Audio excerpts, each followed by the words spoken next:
지난 주일 오전에는 조립된 신앙이라는 제목으로 하나님의 말씀을 선포하면서 계속해서 바꿔야 하는 세상의 조립식 부품으로 살아가는 사람들과 영원한 머리 대신 그리스도로 머리 삼고 살아가는 조립된 신앙에 대해서 살펴봤었습니다. 한 주간 여러분은 어떻게 사셨나요? 소그룹 모임 시간에 나눠보시길 바랍니다. 또 목마른 세상의 조립식 부품으로 머리를 대체하고 살진 않았나요? 그 다음 오늘 이사야 19장 연장선상에서 열국 심판에 대한 이야기를 보면서 믿는 도끼라고 하는 제목을 가지고 하나님 말씀을 선포하려고 합니다. 오늘은 이집트 나라에 대해서 살펴보고자 합니다. 한번 따라해 보시죠. 믿는 도끼.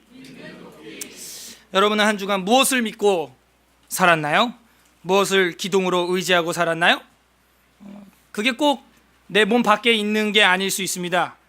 나를 믿고 살았을 수도 있거든요. 그게 나의 도끼가 되는 것이죠. 오늘 본문에 나오는 이집트는 무엇을 믿고 살다가 무너지게 되었는지 우리가 한번 살펴보게 될 것이고, 그 강대국 이집트의 멸망에 대해 보면서 그들이 의지했던 도끼를 정리를 한 세 가지로 크게 하게 될 것이고, 우리의 신앙생활을 돌아보게 될 것입니다. 그와 동시에 우리의 신앙의 믿음이 성숙되기를 간절히 바랍니다. 구조는 계속해서 똑같아요. 우리가 15장부터 봤지만 열국 심판에 대한 이야기고, 모압에 관한 경고라, 13장부터 바벨론에 관한 경고라부터 해서 아수르, 블레셋, 15장은 모압, 16장 모압, 17장 다메섹, 1절에 보면 그 표제가 나와 있죠. 18장은 이제 구스까지 지난주에 우리가 봤고, 대체로 이제 모압의 죄악은 뭐였다? 교만이었다라고 봤고, 다메섹의 죄악은 뭐였다? 그랬죠?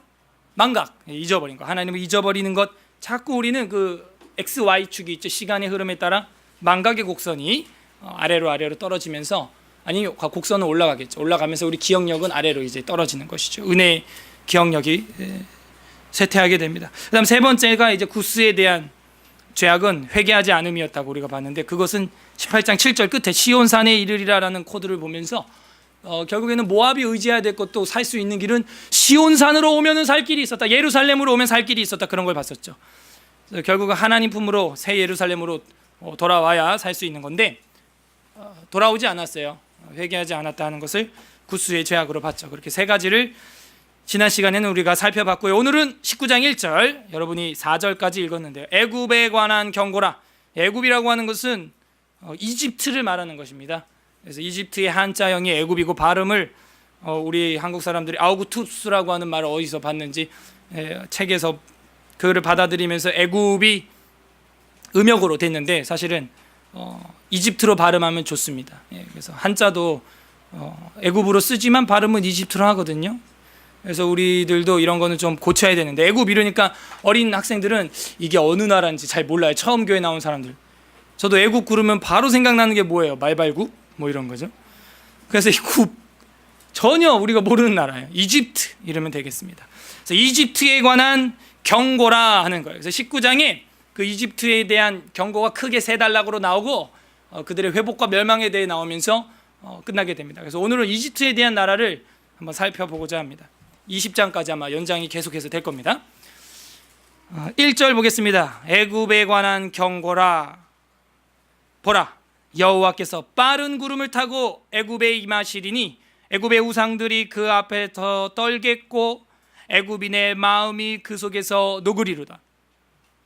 자, 이러면서 이제 1절부터 4절까지가 이 왜 망하느냐의 첫 번째 이유가 나오는데, 우리가 한번 읽어 나가면서 정리를 할 건데요.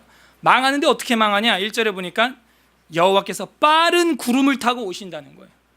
이것은 뭘 말해주냐면은 하나님께서 신속하게 속히 임하신다는 걸 보여주고 있죠.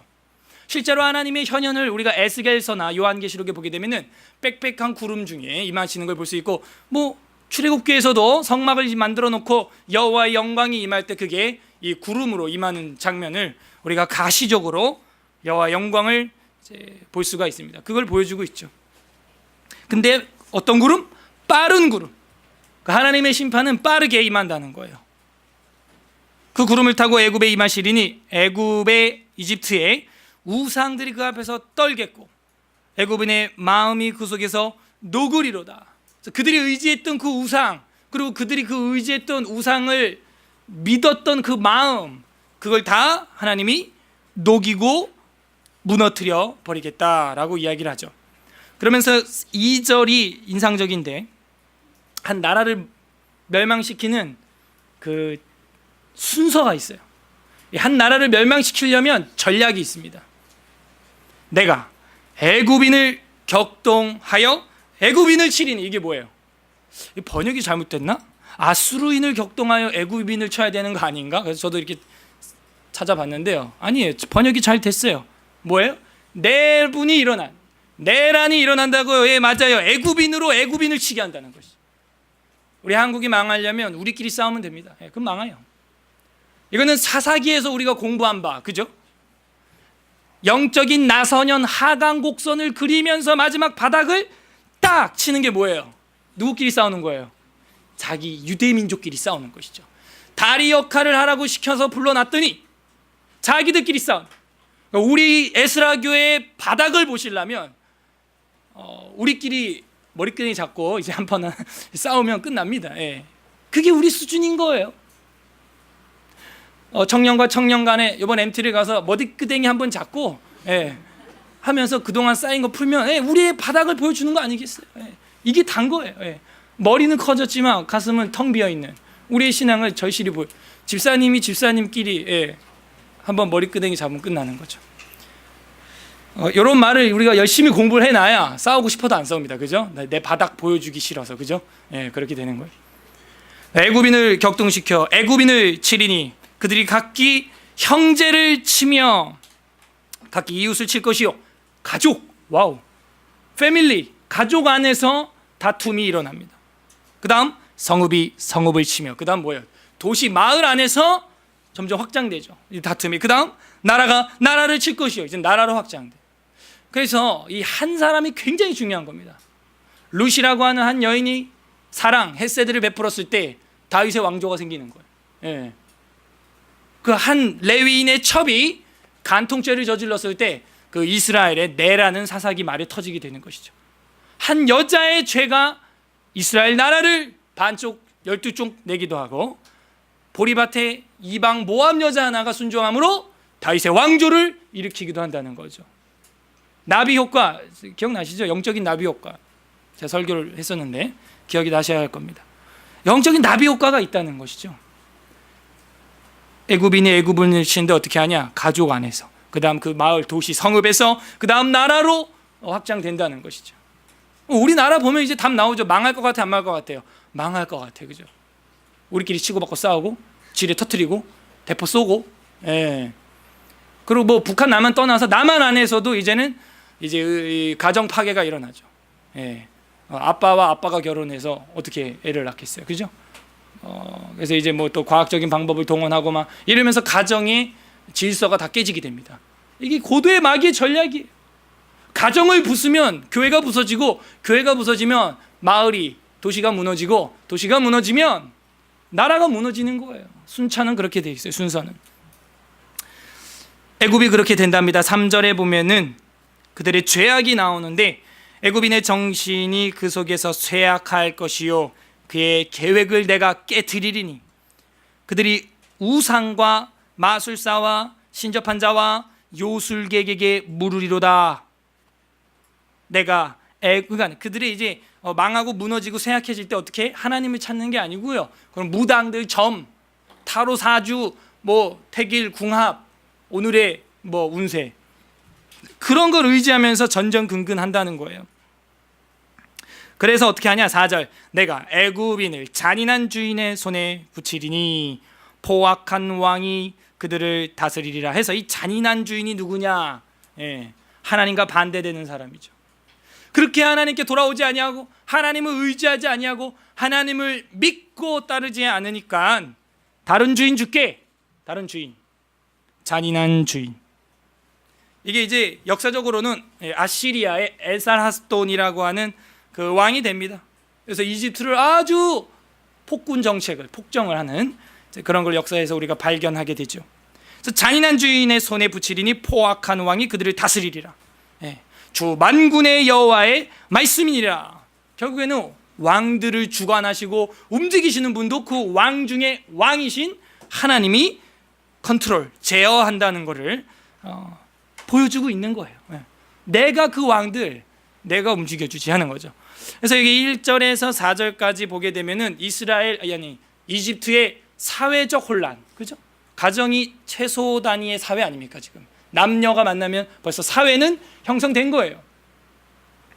그래서 그 작은 사회로부터 나라적인 범국가적인 혼란까지, 즉 1절에서 4절까지는 사회적 혼란을 가지고 와서 망하게 된다는 것이죠. 그러면 왜 사회적 혼란이 일어났느냐?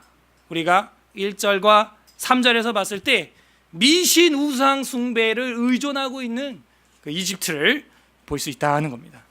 결국에는 그들이 의지했던 미신, 우상 이런 걸로 말미암아 개인과 가정과 도시와 나라가 파멸에 이르게 된다는 것이죠.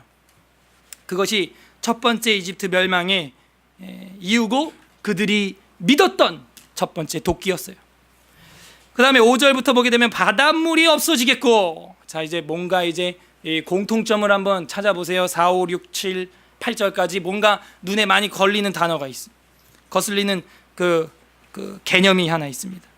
바닷물이 없어지겠고 강이 잦아서 마르겠고 강들에서는 악취가 나겠고 애굽의 강물들은 줄어들 것이고 마름으로 갈대와 부들이 시들겠으며 나일 가까운 곳, 나일 언덕 초장과 나일 강 가까운 곡식밭이 다 말라서 날려가 없어질 것이며 어부들은 탄식하며 나일 강에 낚시를 던지는 자마다 슬퍼하며 물 위에 그물을 치는 자들이 피곤할 것이며. 자, 뭐가 이렇게 딱 걸려요?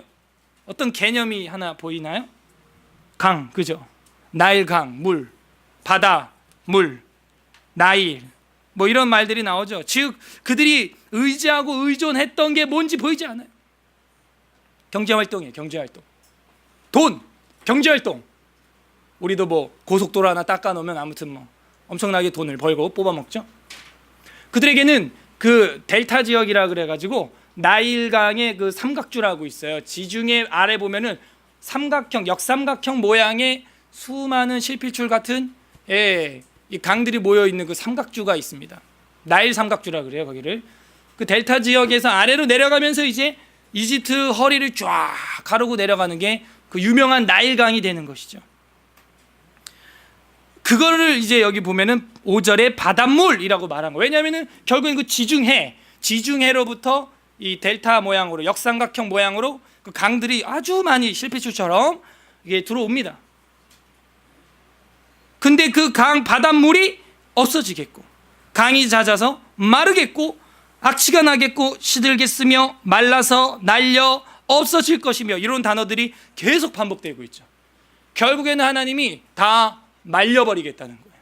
없애버리겠다는 거예요. 이건 뭘 말해줘요? 너희들이 의지했던 그 경제적 부 그거를 하나님이 스탑 막아버리겠다는 것이죠. 그러므로 두 번째로 애굽이 의지했던 건 뭔지 확연히 보이죠? 바로 경제적인 도끼였어요. 즉 자신들의 핵심 산업인 무역, 그 다음에 그 수산업이라고 할까요? 그런 것들, 그 다음에 농업, 물이 있으니까 농업을 할 수가 있고, 그게 핵심 산업이에요. 물론 핵심 산업은 중요하죠.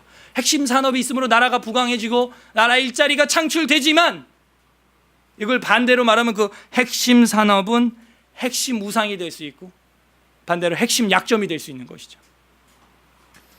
그래서 그렇게 목숨처럼 여겼던 핵심 산업 나일강 산업을 하나님께서 약점으로 딱 잡는 거예요. 그래서 한 나라가 부강할 때 너무 빈부의 격차가 심하거나 한 가지 핵심 산업만 발달하는 건 좋지 않아요. 골고루 다 같이 자라나야 하나의 산업이 잘 안 된다 해도 나라에 타격이 없는데, 우리나라가 한 기업만 계속해서 지원한다면은 그 핵심 산업이 멈추는 순간 우리 한국의 경제 심장도 멈추게 되는 겁니다. 이런 것도 우리가 성경을 보면서 성경 정치를 할 수가 있는 거야. 아, 우리가 나라를 어떻게 키우고 돌봐야 되는가 깨닫는 거죠. 그 지도자가 될 수 있는 거예요. 결국에는 그 나일강에서 낚시하던 자들도 슬퍼하고 무리에서 그물 치는 자도 피곤해. 왜 피곤해? 하도 많이 그물을 던지니까. 그럼 먹을 게 있다는 거예요? 없다는 거예요? 없다는 얘기죠. 그래서 하나님께서는 그들이 의지했던 핵심 산업, 그 산업만 치면 망하는 거예요. 그 나라는.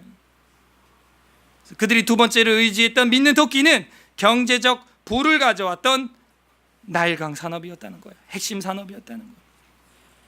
그것을 하나님께서 치신다 하는 것이죠. 자, 9절. 이 나일이라고 하는 뜻은요, 이 그냥 리버라는 뜻이에요. 그래서 이제 9절에 보게 되면은 세마포를 만드는 자와 배를 짜는 자들이 수치를 당할 것이며, 왜냐하면 어떤 무역 상품이 없어요 이제. 그리고 강이 말랐으니까 갈대가 자라요. 파피루스를 못 얻죠. 식물이 그 물풀 이게 안 자라니까 뭐 이렇게 만들 수 있는 재료가 없는 것이죠. 10절. 그의 기둥이 부서지고 품꾼들이 다 마음에 근심하리라. 그 기둥, 그의 기둥 밑줄을 치세요. 그의 기둥이 뭐냐? 그 나라의 기둥이었죠 아까. 그 나라의 기둥이 뭐예요? 그 핵심 산업. 그거예요. 그래서 이집트의 그 주요 산업, 그들이 의지했던 그 기둥 같은 거, 그것을 부서뜨리겠다는 거예요. 참, 너희가 기둥을 잘못 세웠다는 거죠 지금. 잘못 세웠다. 이 뒤에 이제 나중에 보면 결론부에 다다를 때 정말 우리가 의지해야 될 기둥이 뭐냐? 그것도 이제 제시가 됩니다. 그래서 여기 10절까지가 경제적 붕괴를 다루고 있는 파트가 되겠어요. 아까는 사회적 붕괴였죠. 이건 제가 송병원 교수님한테 좀 배웠습니다. 이 파트 나누는 거를. 그래서 그 주제를 지금 한번 따라서 하고 있어요. 경제적 붕괴, 아까는 처음에는 사회적 붕괴였습니다. 그 다음에 11절부터 또 이제 어려운 부분이 나오는데, 왜 그러냐면 지난주처럼 모압의 도시나 마을 이름을 우리가 몰랐죠. 그래서 조금 어려운 게 있는데, 이집트는 그런 뭐 모르는 이름들이 뭐 그렇게 많이 나오진 않아요. 몇 개만 공부하면 됩니다. 소안의 백성은 어리석었고 바로의 가장 지혜로운 모사의 책략은 우둔하여졌으니, 이 소안이라고 하는 것은 이집트의 12왕조 초기 수도입니다. 수도, 도시라고 이제 생각하시면 되겠어요. 그래서 소안의 방백, 이 방백이라고 하는 게 프린스라고 돼 있어요. 영어에는. 그래서 이게 왕자나 군주, 귀족, 왕족을 이야기하는 거죠. 즉 그 도시에 거주하고 있는 왕, 군주, 그 방백이라고 이제 번역을 했습니다. 그 소안의 방백은 이제 어떻게 된다? 어리석어진. 한 나라가 망하려면 그 현자의 지혜를 우둔하게 만드는 거예요. 아무리 자기가 총리고 아무리 뭐 최고의 학문을 마스터했어도 하나님께서 눈을 가려버려서 우둔하게 만들어버리면 그 모든 학문이 무의미하게 돼버립니다. 그래서 방백은 어리석어지고 바로의 가장 지혜로운 모사는 현자, 제갈공명 같은 어떤 그런 조언자, 조력자가 되겠죠. 그 모사의 책략은 우둔하여졌으니 너희가 어떻게 바로에게 이르기를 나는 지혜로운 자들의 자손이라 나는 옛 왕들의 후예라 할 수 있겠느냐? 할 수 있으랴. 그렇게 하지 못할 정도로 하나님이 눈을 가려버리겠다는 것이죠. 자, 12절에 너의 지혜로운 자가 어디 있느냐? 그들이 만군의 여호와께서 애굽에 대하여 정하신 뜻을 알 것이요 곧 내게 말할 것이니라. 지혜로운 자가 어디 있느냐 그랬죠. 12절에 이제 없어진다는. 한 나라가 망하려면 지혜자를 없애면 되는 거예요. 그러면 그 나라 망하는 겁니다. 13절 소안의 백성, 그 소안, 그 도시 계속 나오고 있습니다. 소안의 백성들은, 방백들은 어리석었고 노베 백성들은, 이 놉도 역시 그 수도 중에 하나인데 이집트의 12왕조 수도가 아니고 이거는 최초의 수도예요. 그래서 이집트 최초의 수도가 노브라는 곳이고, 아까 봤던 소안은 12왕조 때 수도다라고 이제 기록이 나와요. 그래서 노베 방백들, 노베 군주들은 미혹되었도다. 그들은 애굽 종족들의 모퉁이 돌이거늘, 그죠? 이 모퉁이 돌은 아주 중요한 돌인데, 이 돌을 이제 뭐 코어 스톤이라고 말하기도 하고 뭐 코너 스톤이라고 말하기도 하고 그런데, 그 돌을 빼면 그 건물이 다 무너지는 거예요. 삼손이 밀었던, 그래서 무너뜨렸던 그런 돌과 같은 것이죠. 역시 그 나라의 지혜자들을 그 핵심 멤버로 보고 있는 거죠. 그 돌을 빼버리면 이집트라는 건물은 와르르 하고 무너진다는 거예요. 예. 그래서 그 애굽의 이집트 종족들의 모퉁이 또리건을 애굽을 그릇 가게 하였도다. 잘못 가게 한다는 것이죠. 여호와께서 그 가운데 어지러운 마음을 섞어버린다는 거예요. 혼란을 하나님께서 보내버리겠다는 것이죠. 그들이 애굽을 매사에 잘못 가게 함이 취한 자가 토하면서 비틀거림 같게 하였으니 하는 것이죠. 예. 그래서 술 취해서 토하고 비틀거리고 정신 못 차리는 것처럼 그 이집트의 현자들에게 어지러운 마음을 섞어버리겠다는 것이죠. 왜 우리의 판단력도 그 술이 들어가면 흐려지지 않습니까? 15절 애굽에서 머리나 꼬리며 종려나무 가지나 갈대가 아무 할 일이 없으리라. 그죠? 그래서 머리나 꼬리나 종려나무나 갈대가 이제 아무 할 일이 없으신다는 겁니다. 자, 11절에서 15절을 여러분이 한번 정리를 해보면 어떤 붕괴가 일어나나요? 지혜자들, 지도층의 붕괴가 일어나죠. 그들이 하는 게 뭐예요? 정치, 바르게 다스리는 거 아닙니까? 정치적인 붕괴가 온다는 거예요. 예. 하나님이 치시면 정치적 붕괴가 일어나는데 이집트 사람들이 의지했던 것은 바로 그 똘똘하다고 교만한 인간들, 그 사람들을 믿는 도끼로 가지고 있었던 것이죠. 정치적 붕괴, 지도층의 붕괴, 지혜자의 붕괴, 디폴트, 무너짐, 파괴가 일어나는 것이죠. 이렇게 세 가지를 우리가 정리를 해봤습니다. 그리고 나서 하나님이 뭐 뿌시고 싶어서 안 달란 분이 아니라는 걸 여러분 아실 겁니다. 하나님 우리 아버지세요. 그래서 16절부터는 희망의 메시지가 나와요. 돌아와라, 회복시켜 주겠다, 이런 이야기입니다. 예. 문제는 돌아와야죠. 그래서 이제 16절부터 우리가 또 보면은 이제 이집트를 구원하시기 원하는 하나님, 이집트를 구원하시려고 하는 하나님의 모습이 마지막 절까지 나오게 됩니다. 16절부터 거의 그러니까 절반에 가까이 온 그 분량이 전부 그 회복에 대한 사랑의 하나님의 말씀이에요. 16절 그 날에 애굽의 부녀와 같을 것이라, 이 여자와 같을 거라는 건데 히브리어로는 이스와라고 되어 있죠. 그러니까 여자와 같다는 얘기는 무슨 얘기냐면 연약해진다는 얘기입니다. 아무래도 근력이나 체력이 남자가 더 세죠. 그래서 여자처럼 연약하고 부드러워질 거라는 것입니다. 그날의 애굽이 부녀와 같을 것이라 그들이 만군의 여호와께서 흔드시는 손이 그들 위에 흔들림으로 말미암아 떨며 두려워할 것이며, 그 흔들리는 손 이러니까 우리는 흔들으면 손을 어떻게 해야 돼요, 그죠? 이게 흔드는 거죠.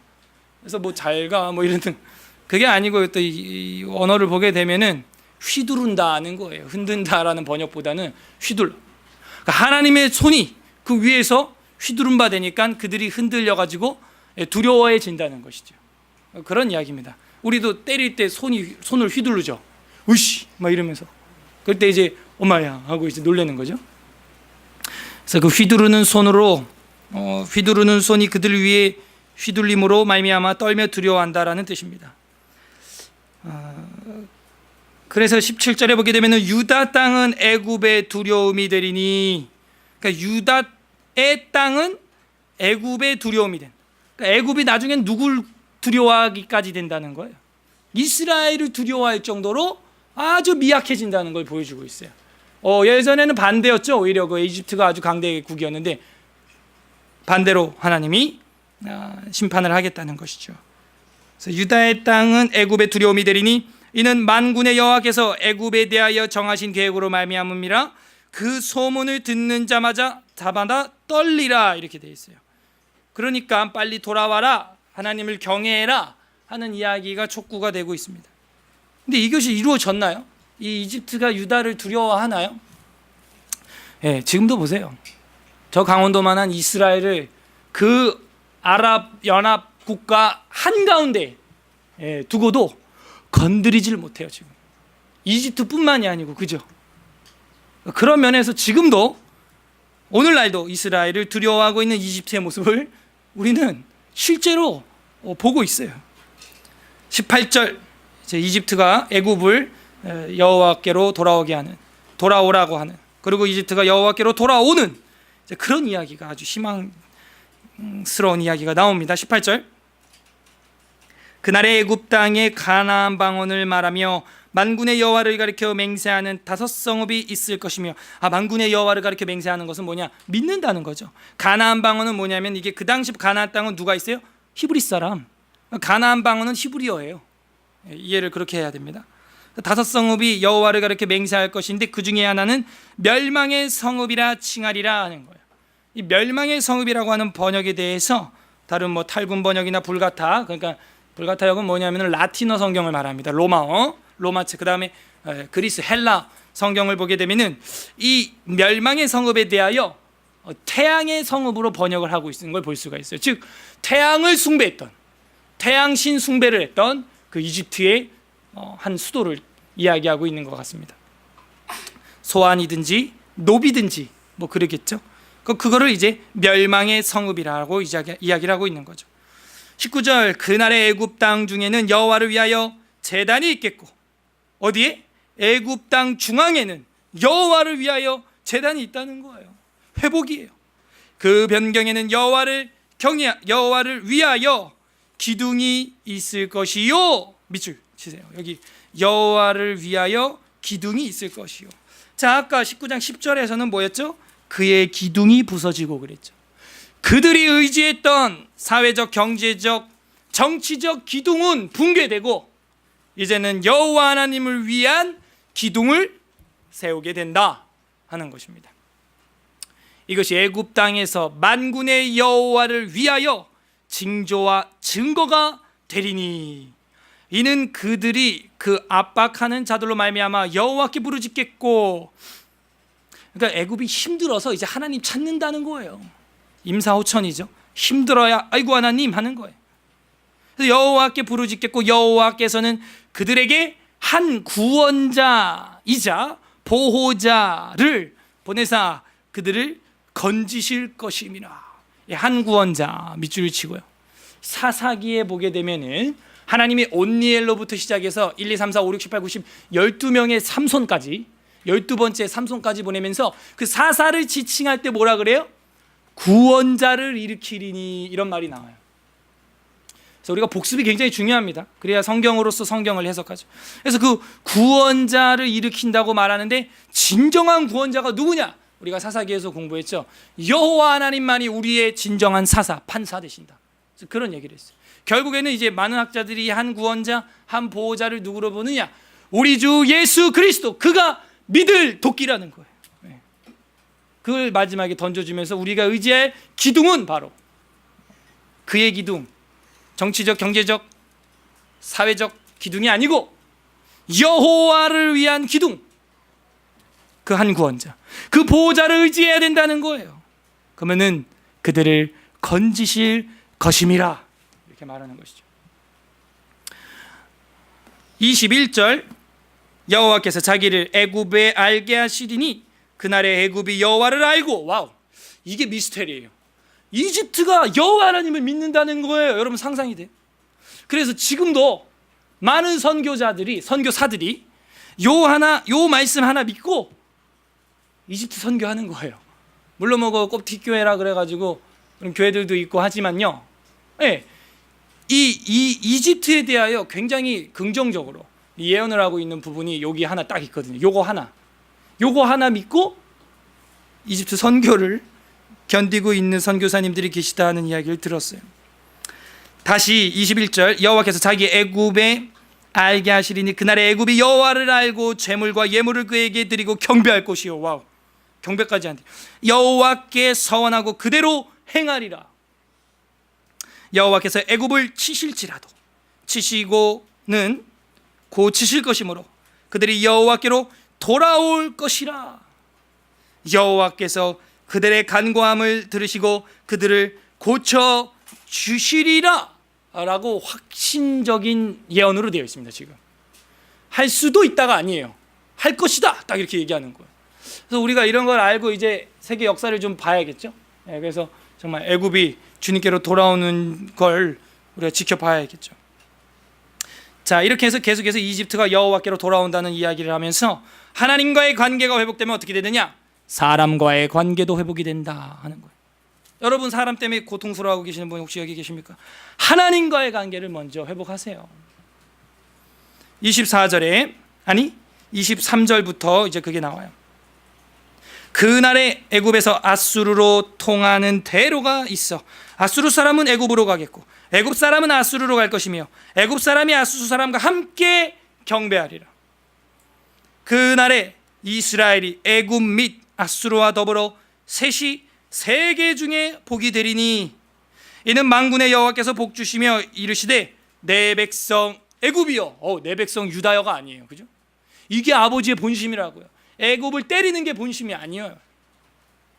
내 손으로 지은 아수르요 나의 기업 이스라엘이요 복이 있을지어다 하실 것임이라.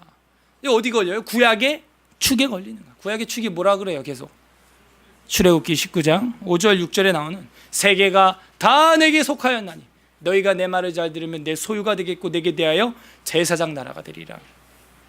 그 이야기가 여기 정확히 나오지 않습니까? 유대인만 하나님 백성이고 하나님 손으로 짓고 하나님의 기업이 아니고 이방 나라들도 하나님 이렇게 동일하게 사랑하고 복이 있을지어다. 복 주시기를 간절히 원한다.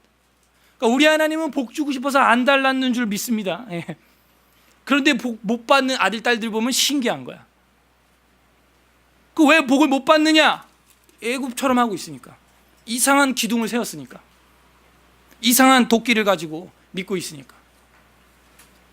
사회적, 경제적, 정치적인 그런 걸로 내 삶을 기둥으로 떠받고 있으니까 하나님은 복이 있을지어다라고 말하는데 이루지 못하는 거죠. 그래서 20장은요 짧지만요 6절까지밖에 없는데요.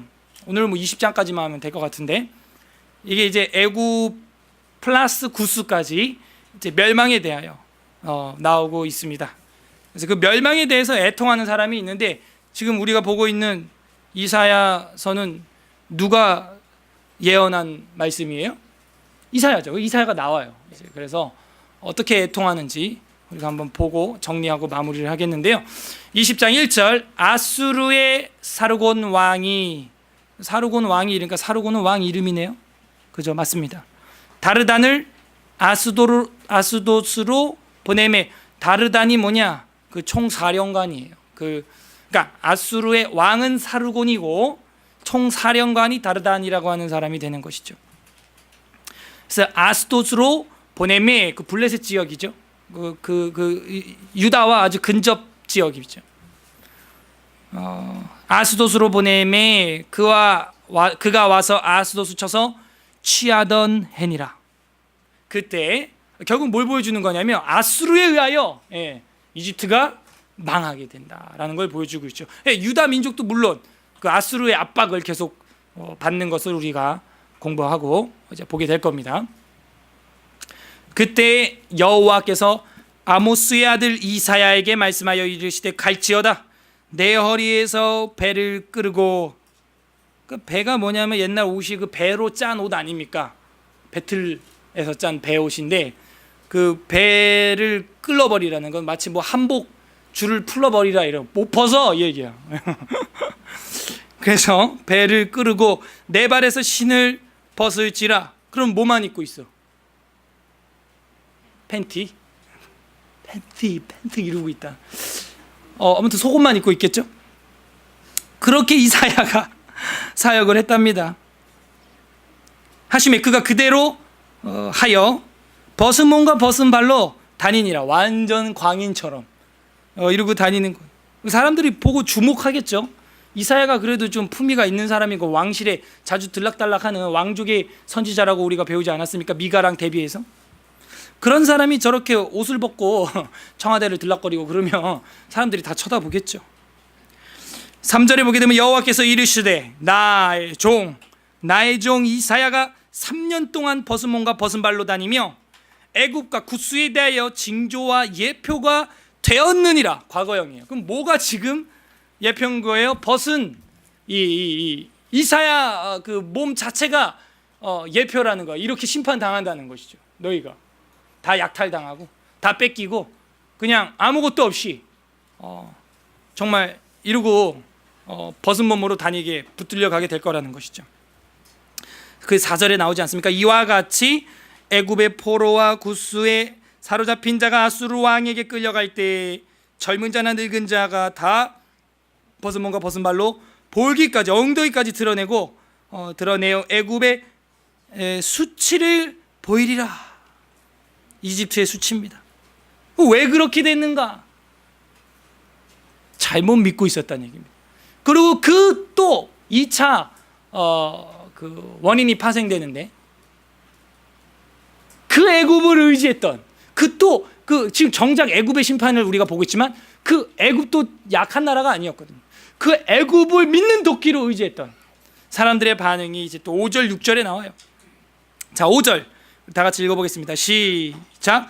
그들이 바라던 구스와 자랑하던 애굽으로 말미암아 그들이 놀라고 부끄러워할 것이라. 바라던 구스, 우리가 바라봤던 그거, 내가 의지했던 그거, 그리고 자랑했던 애굽, 내가 의지하고 자랑하고 자부심으로 여겼던 나의 어떤 한 줄의 경력, 아니면 나의 어떤 이루은 기업, 그게 내가 바라고 내가 자랑했던 것인데 그것으로 말미암아 놀라고 오히려 이젠 부끄럽게 된다는 거예요. 6절, 그날에 이 해변 주민이 말하기를, 해변 주민은 뭐냐면 그 해변 주변이잖아요, 지금 지중해. 그래서 그 이집트를 위시한 그 주변의 다른 암몬, 에돔, 유다 할 거 없이 그 나라들을 다 말하는 거예요. 지금 그 주변에 해변 주민이 말하기를 우리가 믿던 나라 곧 우리가 아수르 왕에게서 벗어나기를 바라고 달려가서 도움을 구하던 나라가 이같이 되었은즉 우리가 어찌 능히 피하리요 하리라. 우리가 어떻게 했던 나라? 믿던 나라. 우리는 어떤 나라를 믿고 있어요? 강대국 나라 미국, 중국을 믿고 있어요? 아니면 천국을 믿고 있어요? 우리가 믿던 나라, 그 믿던 나라 곧 우리가 아수르 왕에게서 벗어나기를 바라고 달려가서 도움을 구하던 나라가 이같이 되었은즉 우리가 어찌 능히 피하겠느냐 하는 것이죠. 오히려 자기들이 의지했고 믿었던 그 나라가 망하는 꼴을 보고 망하게 하는 것을 봤다는 거예요. 토사구팽이죠. 정치적, 영적 토사구팽이 일어나는 거고, 이것은 마귀의 전략이에요. 처음에는 도와주는 척 하지만 나중에 가서는 너도 죽어 이렇게 말하는 것이죠. 이게 마귀의 전략, 귀신의 전술인 것입니다. 그래서 20장에서 우리가 본 것은 애굽과 구스의 멸망에 대하여 우리가 살펴봤어요. 어떻게 된다는 거예요? 결국에는 하나님께서 그 모든 옷을 벗긴다 하는 거예요. 무장 해제, 무장 해체 시켜 버리겠다라고 하는 것이죠. 우리가 바라고 우리가 자랑했던 것이 무엇인지 반성케 하는 하나님 말씀이라고 생각이 됩니다. 자, 우리가 이제 20장까지가 애굽에 대한 경고거든요. 그래서 19장과 20장을 좀 정리하면서 마무리를 지으려고 합니다. 설교는 결론을 향해 왔고요. 애굽의 죄악이 뭐였습니까? 첫 번째, 사회적 붕괴, 그들이 믿고 의지했던 그 사회에 만연했던 미신과 우상 숭배와 마술사와 신접한 자와 요술객들, 그거를 의지하고 하나님을 떠났던 그들의 모습, 잔인한 주인에게 하나님이 한번 붙여주시겠다 이런 말을 했어요. 그들이 믿었던 도끼는 바로 그 미신과 우상 숭배였고 최면과 술수와 자기 긍정의 힘이었다는 거예요. 우리 안에도 혹 그런 게 있다면 그거는 잘못된 도끼예요. 잘못된 도끼예요. 결국에는 그 도끼가 어떻게 됩니까? 애굽을 찍는 거예요. 찍는 거. 결국에는 그 믿는 도끼에 발등 찍히는 거죠. 신부작족이라 그러니. 그래서 우리가 그 의지했던 그거, 결국에는 높이 들었던 그것이 내 발을 찍게 되는 것입니다. 그 다음 두 번째로는 핵심 산업이었죠. 경제적 붕괴를 우리가 보면서 나일강, 그 나일강을 얼마나 신으로 여겼던지 구약 출애굽기에서는 하나님이 제일 먼저 친 게 나일강이에요. 피로 만들어버렸죠. 그래서 우리도 우리 삶 가운데서 의지하고 있는 어떤 경제적 부가 있다면은, 그것이 나의 핵심 산업이라면은 조심해야 되는 거예요. 하나님보다 더 믿는 도끼가 될 수 있어요. 결국에는 찍힐 수 있습니다. 그것을 우리의 기둥으로 삼아선 안 되죠. 그다음 정치적 붕괴가 온다 그러죠. 지도층의 붕괴, 지혜자의 붕괴가 와요. 나의 지혜, 내가 이만큼 뭐 했으니까, 내가 이만큼은 아니까. 특히 우리 교회 같은 경우에는 제가 늘 놀라지만 다들 우리 집사님들, 청년들 다 공부를 잘하세요. 저보다 제가 보니까 어딜 가도 뭐 뒤떨어지지 않아요. 믿음 생활 잘하고 싶어서 온 거 아니겠어요? 성경 뭐 4박 5일 창세기부터 요한계시록까지 뭐 여러 수차례 참여했어요. 그것이 나의 마치 보증수표인 것처럼, 그것이 나를 자동으로 엘리베이터 타고 올라가듯이 천국으로 올라가게 할 걸로 믿고 있다면, 그것도 잘못된 믿는 도끼가 될 수가 있는 것입니다. 내가 몇 해 들었다, 내가 그래도 이만큼 했다, 공부했다. 그것이 내 믿는 도끼가 돼서는 안 돼요. 하나님의 모퉁이 돌을 빼버리면 모든 것이 다 무너지는 것입니다. 그래서 우리는 하나님께로 돌아가야 되는 겁니다. 세상의 것 믿고 의지하다가 망한 이집트, 그리고 그 나라를 의지하다가 절망에 빠진 주변 국가, 해변 국가들을 보면서 우리들의 삶이 진짜 믿고 의지해야 할 것은 강대국이 아니요, 나의 힘이 아니요, 내 생각과 내 판단과 내 논리가 아니요, 내 합리화가 아니요, 미국이 아니요, 중국이 아니요, 한국이 아니요, 천국이고 믿을 만한 신 여호와 하나님 한 분임을 알게 되었어요. 이제는 아는 데서 넘어서 신행일치가 되는 우리 서울 에스라 교회 교우님들이 되시기를 간절히 바랍니다. 내 삶의 이집트는 무너지고 말아요. 내 삶의 이집트를 너무 믿지 마세요. 믿는 도끼에 발등 찍힙니다. 뭐 우리가 뭐 친했던 사람이 배신했을 때 뭐 이런 표현을 쓰기도 하지만요, 결국에는 그런 사회적, 정치적, 경제적인 게 나를 배신하고 떠날 수가 있어요. 은과 금이 마지막 심판 날에 우리를 구원하지 못합니다. 배신이에요. 혹은 이 속담을 다른 말로 이제 쓰기도 하는데, 그 도끼를 내가 너무 높이 올려놨거나 드러났을 때 잘 쓰던 건데 그게 떨어지면서 나한테 상처가 됐다는 거죠. 내가 요긴하게 잘 사용했던 것이 나중에 화가 된다, 이렇게 완곡하게 또 사용하기도 하는 그런 말이 믿는 도끼에 발등 찍힌다, 이런 말이에요. 우리가 영적으로 신앙적으로도 그 믿는 도끼에 발등 찍힐 수가 있는 겁니다. 그러므로 우리는 정말 믿어야 할 분이 누군지 성경을 통해서 봐야 되는데, 그 믿을 대상은 바로 우리 주 하나님과 예수 그리스도라는 거예요. 그 도끼는 우리 발등을 찍는 게 아니고 우리 죄의 줄을 끊어버리고 우리 사망의 줄을 찍어버리고 귀신의 영을 찍어버리는 줄로 믿습니다. 그걸 믿는 도끼로 삼으세요. 복음을 믿는 도끼로 삼고, 구주를 믿는 도끼로 삼고, 천국을 믿는 도끼로 삼고, 진리의 말씀 성경을 믿는 도끼로 삼는 우리 서울 에스라 교회 모든 교우들 되기를 주님의 이름으로 간절히 바랍니다.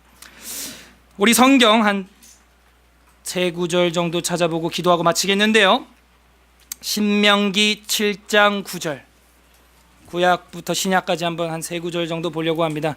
신명기 7장 9절에 한번 다 같이 보겠습니다.